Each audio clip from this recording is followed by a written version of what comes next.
Caros colegas, vamos então retomar esta nossa audição. Teremos agora a presença do professor José Renato Gonçalves, a quem saúdo e agradeço a disponibilidade.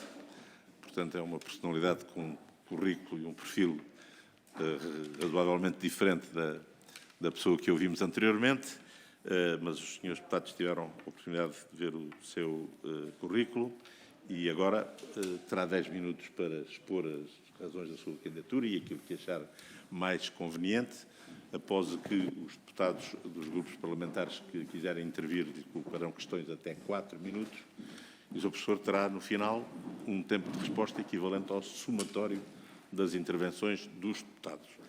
E, assim sendo, passaria de imediato a dar-lhe a palavra. Tem em frente um cronómetro que lhe permite a autodisciplina no seu tempo de intervenção e, portanto, tem até 10 minutos para expor o que achar por conveniente. Tem a palavra, Sr. Professor.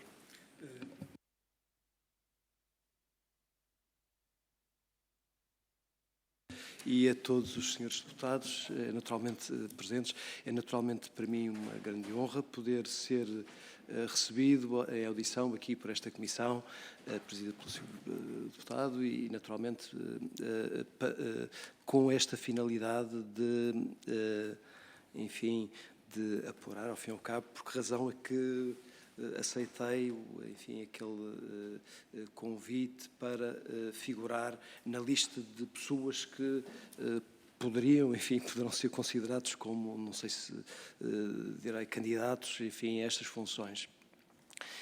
Fiquei, em primeiro lugar, naturalmente fiquei surpreendido pelo contacto com esta finalidade e achei que, atendendo, enfim, às minhas atividades durante algum tempo, diretamente ligadas enfim, ao estudo das finanças públicas, também das finanças europeias, o facto de ter lecionado durante algum tempo disciplinas relacionadas com estas matérias e ainda o facto de ter também feito alguns escritos, não é? Alguns estudos também neste domínio, terá provavelmente, enfim, na origem deste, enfim, de terem pensado no meu nome. Naturalmente que agradeço, enfim, essa circunstância e em face do contacto achei que, enfim, não havendo impossibilidades, enfim, à partida que me impedissem por completo de, eventualmente, aceitar este tipo de responsabilidades, achei que era dever cívico, por assim dizer, e é dever cívico, portanto, aceitar, mas enfim, com muito gosto, quer dizer, com muita honra, o facto de se terem lembrado de mim. Em termos curriculares, quer dizer, foi-me pedido, enfim, o envio de um currículo, foi aquilo que eu fiz em termos sumários, mas quer dizer, e enfim, além disso, quer dizer, não está muito pormenorizado, mas quer dizer, os elementos adicionais estão conexos com aquilo que figura, nesse currículo. Está relacionado exatamente com o envolvimento, quer no âmbito da atividade letiva na faculdade, nestas áreas específicas, Direito da União Europeia, Integração Europeia, Finanças Públicas, Finanças Europeias, acompanhamento e envolvimento também direto em projetos de investigação, quer cá em Portugal, enfim, também com alguma ligação com outros países, participação também em, enfim, conferências e outras iniciativas de debate, de discussão, de análise destas questões. Enfim, acho que o essencial é isto e, portanto, sem necessidade, acho eu, de olhar ali para o cronómetro, enfim, coloco-me à disposição de Vossas Excelências, dos Sr. Presidentes, dos Srs. Deputados, naturalmente, para qualquer dúvida que naturalmente possam considerar justificar a minha resposta. Muito obrigado. Muito obrigado, Sr. Professor José Renato Gonçalves. Assim sendo, darei a palavra de seguida aos meus colegas membros da Comissão. Em primeiro lugar, usará da palavra a representante do PSD, a deputada Catarina Rocha Ferreira, a quem dou a palavra com todo o gosto. Faz favor, Sr. Deputado. Muito obrigada, Sr. Presidente. Em nome do Grupo Parlamentar do PSD, cumprimentar o Sr. Professor José Renato Gonçalves e saudar a presença do Sr. Professor nesta audição na qualidade de candidato a juiz do Tribunal de Contas Europeu. Mas mais, saudar ainda a existência desta audição, porque, como o meu colega Paulo Muniz teve a oportunidade de salientar na anterior audição, é lamentável que por mais de 2 anos Portugal se tenha feito representar nesta instituição por uma cadeira vazia. Começo por agradecer ao Sr. Candidato a exposição inicial e tivemos também já a oportunidade de analisar o currículo que nos parece reunir as condições necessárias para o pleno exercício destas funções. No entanto, é fundamental conhecermos e compreendermos a forma como cada candidato pretende desempenhar as suas funções. Portanto, nesse sentido, temos algumas questões para colocar a Vossa Excelência. Em primeiro lugar, o Tribunal de Contas Europeu pretende contribuir o máximo possível para uma União Europeia mais sustentável, justa e com maior capacidade de resistência. Para cumprir esta ambição, o Tribunal definiu 3 objetivos estratégicos para o período de 2021 a 2025. Melhorar os mecanismos de prestação de contas, transparência e auditoria em todos os tipos de medidas da União Europeia, orientar as auditorias para os domínios e os temas em que o Tribunal pode gerar mais valor acrescentado e prestar, através das suas auditorias, uma garantia robusta. E daqui decorre a nossa primeira questão. Num ambiente repleto de desafios e em rápida evolução, que motivação deve ter o juiz português no sentido de contribuir para a concretização destes objetivos estratégicos? E, em concreto, que garantias é que nos pode dar para o exercício destas funções com total independência, nomeadamente em relação ao governo português? Noutra vertente, ao decidir se aprova as contas da União Europeia em nome dos cidadãos, o Parlamento Europeu utiliza a opinião de auditoria do Tribunal de Contas Europeu como referência, ou seja, toda a pronúncia do Tribunal de Contas Europeu é feita seja feita através de relatórios anuais, relatórios especiais e pareceres, é muito relevante e de enorme credibilidade.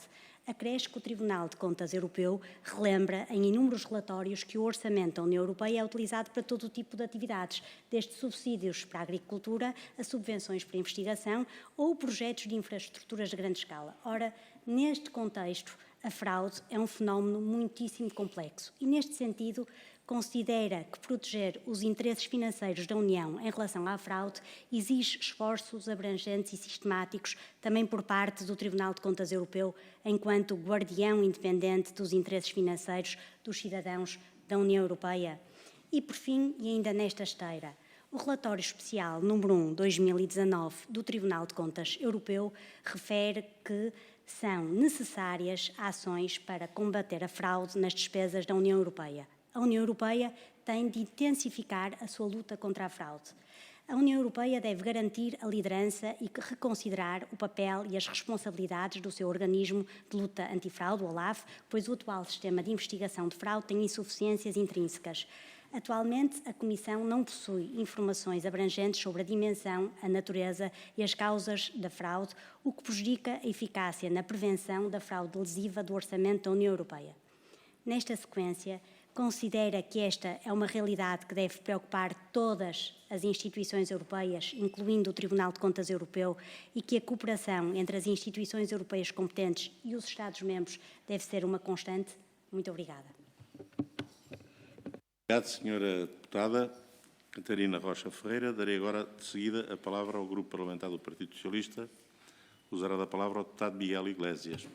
Muito obrigado. Tem a palavra, Sr. Deputado. Muito obrigado novamente, Sr. Presidente, e cumprimento também os senhores e senhores deputados e o professor José Renato Gonçalves pela sua disponibilidade para esta audição. Agradecer também a sua resumida apresentação prévia. O seu currículo, naturalmente, os membros desta comissão já puderam analisar e, tal como também expressei à candidata anterior, ficou naturalmente provado as suas qualificações, aptidões e experiência para o exercício do cargo, ou seja, a apresentação curricular é, na nossa apreciação, adequada às funções a que se apresenta e, portanto, cabe-nos aqui a responsabilidade de fazer um conjunto de questões sobre as funções e competências a exercer no Tribunal de Contas Europeu para a nossa apreciação, e também irei repetir que faremos o mesmo conjunto de questões a todos os candidatos por uma questão de equidade que nos parece elementar.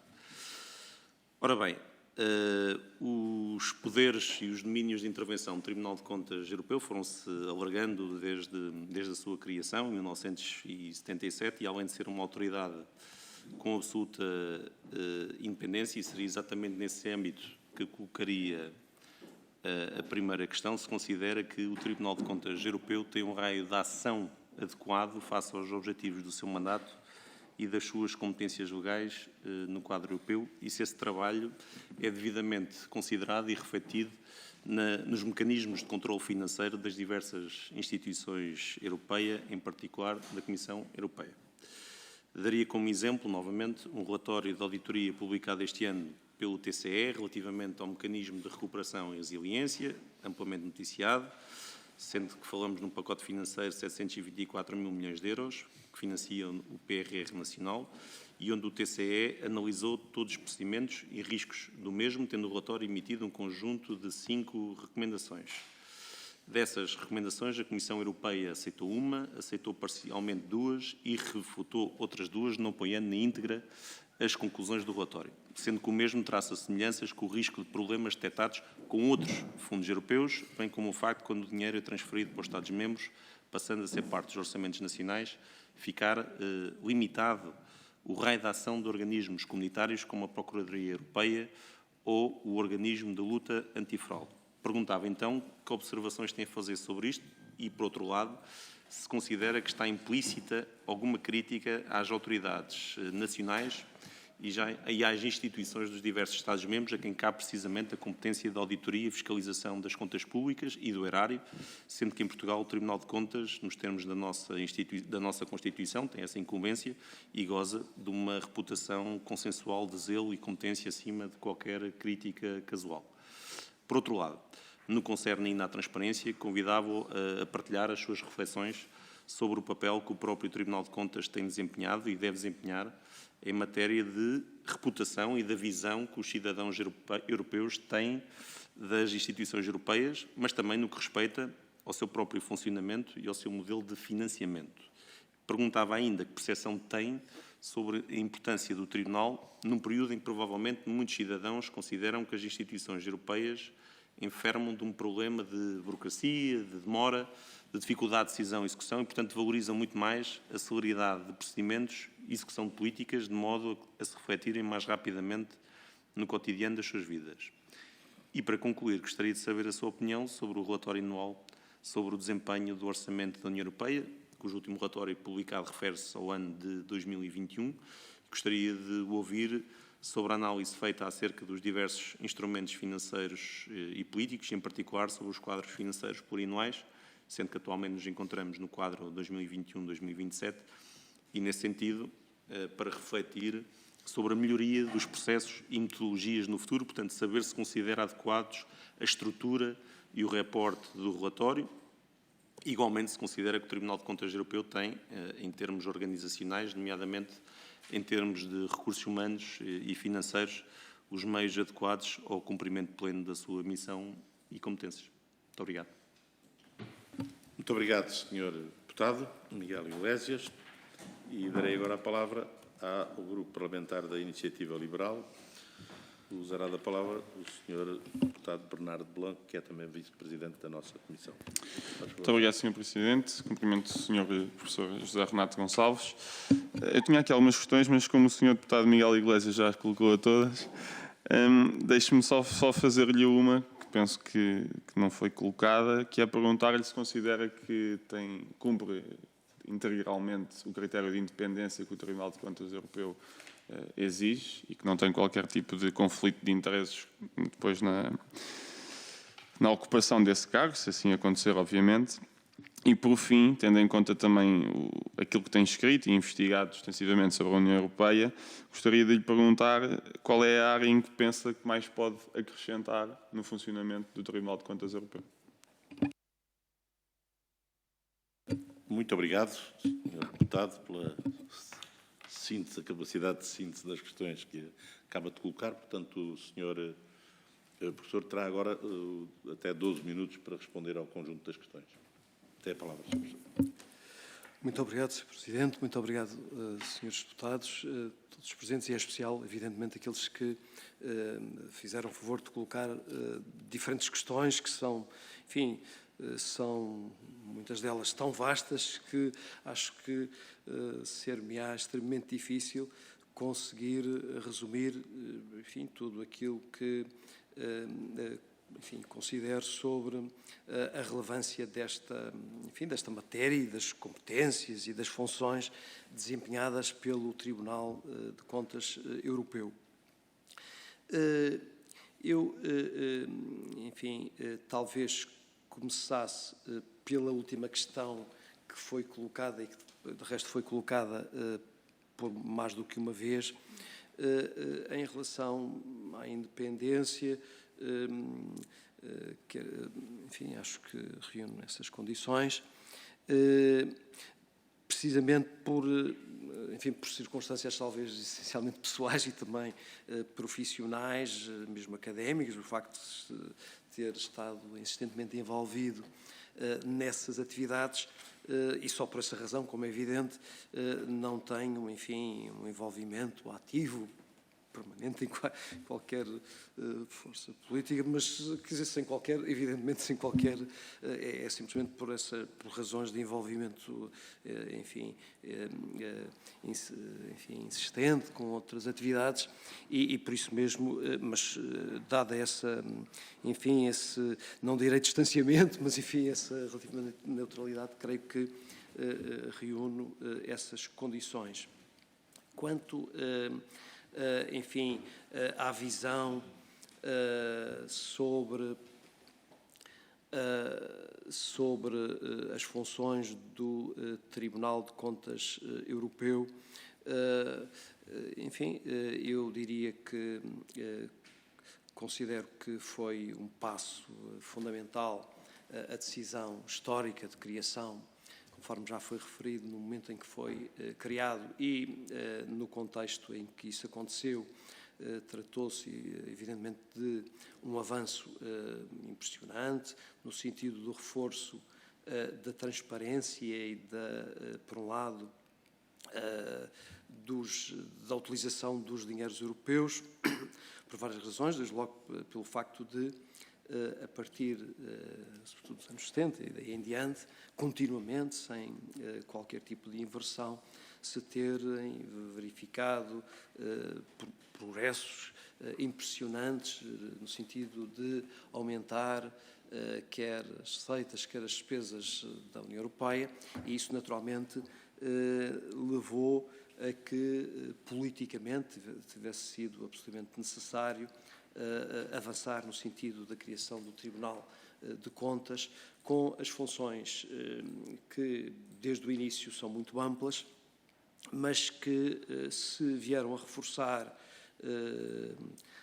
de forma com a qual concordo inteiramente, precisamente porque, dada a dimensão desses dinheiros utilizados pela União Europeia, naturalmente que é necessária a intervenção ativa, permanente, envolvendo todos os recursos que foram mencionados do Tribunal de Contas, no sentido de não apenas acompanhar a execução de todo o tipo de funções, incluindo as novas funções mencionadas da União Europeia, funções muito transversais, e daí a necessidade imperiosa, especialmente reforçada, enfim, nos últimos anos, com o reforço, enfim, do PRR, enfim, que implicou, na prática, uma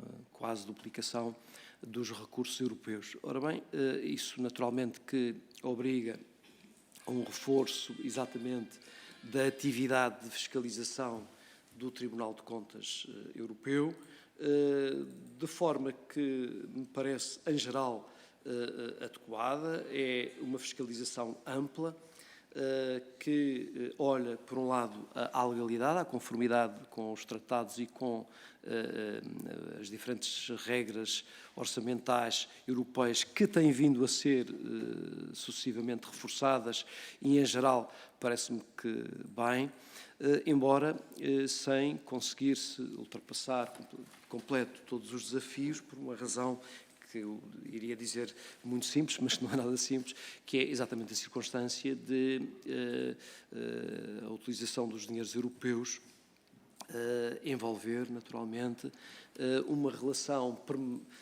relações permanentes e relativamente complexas com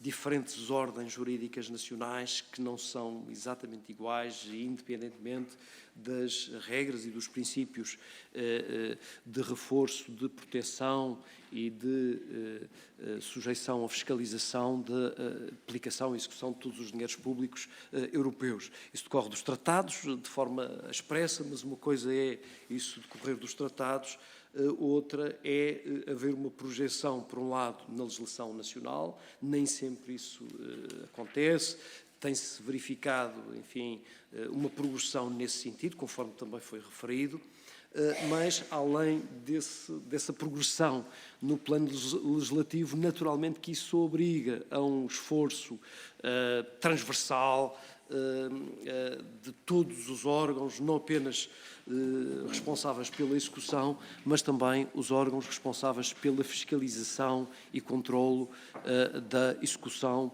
orçamental. Ou seja, estamos aqui perante, enfim, um leque alargado de problemas. Por um lado, a conjugação entre legislação europeia e legislação nacional. Por outro lado, também um exercício conjunto, uma habituação que tem de ser necessariamente gradual com o cumprimento das regras europeias que têm vindo a ser sucessivamente reforçadas, no sentido de garantir a boa execução dos dinheiros europeus e um alcançar o mais completo possível dos objetivos das diferentes políticas europeias. De qualquer modo, o alcançar-se esse objetivo depende, sem dúvida, conforme foi referido, já do contributo do Tribunal de Contas Europeu, mas não apenas do Tribunal de Contas Europeu. Foram feitas várias questões, enfim, muito mais concretas, nomeadamente relativas ao combate à fraude na utilização dos dinheiros europeus, enfim, situações de corrupção, etc. É certo que temos o papel do Tribunal de Contas Europeu, é um papel muito relevante, mas é um papel que não pode ser exercido isoladamente, conforme é conhecido. Daí, enfim, a necessidade de articulação, como creio que já está a ocorrer, em larga medida, com outros órgãos, quer europeus, quer nacionais. Portanto, colocam-se aqui vários problemas ao nível europeu, e, por outro lado, uma vez mais, de articulação entre as instituições europeias e as instituições nacionais. Nos últimos anos foram feitos vários progressos impressionantes nessa medida, enfim, nesse plano, com a criação da Procuradoria Europeia. É necessária uma articulação que já está a concretizar-se, por um lado, com a Procuradoria Europeia e, enfim, quando se fala em Procuradoria Europeia, pensamos, enfim, praticamente em simultâneo, na necessidade de articulação com as instituições nacionais e, portanto, com o Ministério Público Nacional, em razão, como é conhecido, e é escusado eu referir, porque isso resulta claramente da legislação quer europeia, quer nacional, que tem a ver exatamente com a repartição existente de competências em matéria, por exemplo, de acusação criminal, em matéria de conhecimento também da eventual prática de atos, enfim, ilícitos, que compete no essencial a organismos nacionais e exatamente por essa circunstância é que órgãos de natureza administrativa como o OLAF naturalmente têm, enfim, limites de atuação, desde logo por se responsabilizarem, nos termos, mais uma vez, da legislação europeia, por um controlo de natureza interna, ou seja, não por um controlo de natureza externa, como é aquele realizado pelo Tribunal de Contas. Em síntese, enfim, sem procurar ser demasiado exaustivo, direi, acho eu, em síntese, que concordo integralmente com todo o trabalho realizado pelo Tribunal de Contas Europeu e completamente refletido nos relatórios citados, os últimos e em outros, sendo certo que se tratou e tem tratado de um trabalho gradual, portanto não é alcançável, não foi possível alcançar imediatamente, foi um trabalho que foi paulatinamente sendo, enfim, que sofreu avanços muito significativos que, em todo o caso, obrigam a uma cooperação estreitíssima, quer com outras instituições europeias, todas elas, foi referido o caso da Comissão Europeia, mas não apenas a Comissão Europeia, o Parlamento Europeu, todos esses relatórios referidos dirigem-se, enfim, em primeira linha, não direi em primeira linha, mas em simultâneo, para as instituições políticas europeias de maior relevância, portanto, o Parlamento Europeu, a Comissão Europeia, o próprio Conselho, não é?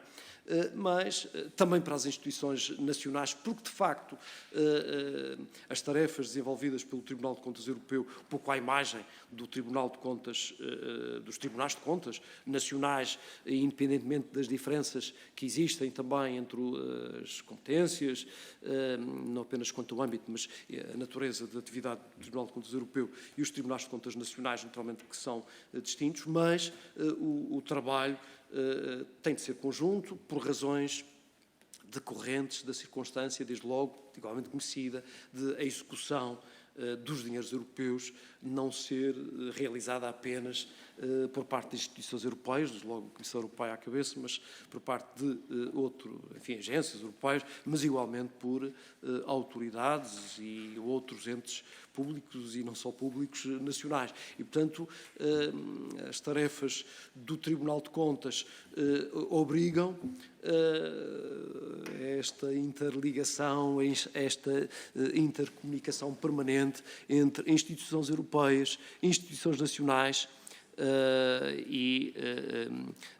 enfim, em especial, claro está, o Tribunal de Contas Nacional, por outro lado, organismos de execução, no caso da Comissão Europeia, no campo da fraude, corrupção, portanto, organismos especialmente envolvidos na detecção ou despiste interno dessas situações, mas depois, na fase posterior, as competências já serão de outros organismos, nomeadamente da Procuradoria Europeia, em articulação com as Procuradorias Nacionais.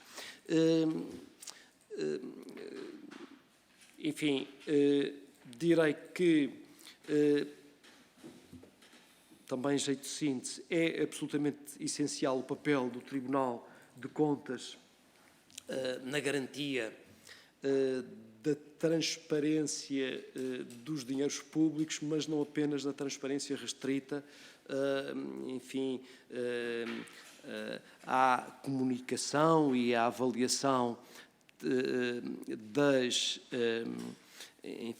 próprias políticas na dimensão financeira, mas uma avaliação que vai além disso, vai ao próprio mérito, à própria qualidade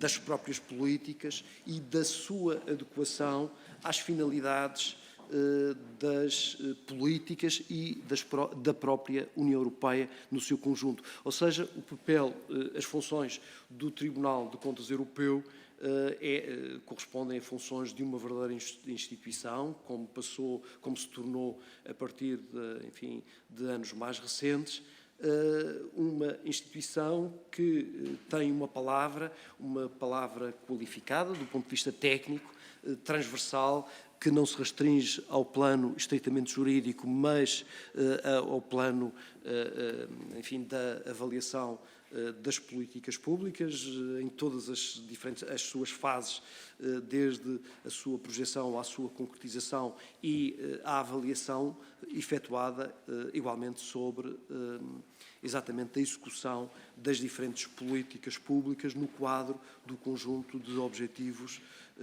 da União Europeia, tal como se encontram previstos nos tratados e tal como têm vindo a ser concretizados por deliberações e decisões políticas do Conselho Europeu, do Conselho, da União, em conexão estreita, em diálogo permanente e constante com as autoridades nacionais, com os parlamentos nacionais, em primeira linha, com os governos nacionais, com as autoridades nacionais de fiscalização e controle das contas públicas e das finanças públicas em geral, mas também, noutro plano, com outros órgãos, como é o caso ao nível europeu da Procuradoria Europeia e ao nível nacional da Procuradoria, além do Tribunal de Contas e de outros órgãos de fiscalização, porque, como sabemos, enfim, o conjunto de organismos de fiscalização não se resumem ao Tribunal de Contas Europeu, ao Tribunal de Contas Português, mas a um conjunto de instituições cujas funções são transversais, mas que, precisamente por essa razão, devem funcionar de forma articulada. Enfim, procurei fazer apenas uma síntese sobre o meu entendimento, enfim, procurando abranger todas as questões. É claro que não consegui, algumas delas eram muito, muito circunstanciais e creio que acho que só seria, acho eu, execuível, portanto, uma concretização algo genérica em face das questões, enfim, muito relevantes. Em todo o caso, creio que, pelo menos em tese, portanto, reuniria, enfim, as condições para o desempenho destas funções, e foi por isso que na sequência do contacto, embora, enfim, com alguma hesitação inicial, acho compreensível, enfim, considerei que deveria, portanto, corresponder, por assim dizer, ao desafio, enfim, que foi colocado enfim, quando me foi perguntado pelo Governo, portanto, se aceitaria fazer parte de uma lista de possíveis, eventuais membros do Tribunal de Contas Europeu por Portugal. Muito obrigado, uma vez mais. Muito obrigado, Sr. Professor. Portanto, creio que com esta sua exposição podemos dar por concluída esta audição. Portanto, creio que temos os elementos de apreciação suficientes para a elaboração do nosso relatório e resta-me assim, portanto, agradecer-lhe a sua disponibilidade, a sua presença e desejar-lhe o maior sucesso. Muito obrigado. Dou então por encerrada esta... Não sei, Vanessa, já temos ainda não? Então, faremos um pequeno intervalo ou continuamos com parte 2? Se calhar faremos um intervalo de 10 minutinhos, está bem? 10 a 15 minutinhos. Muito obrigado.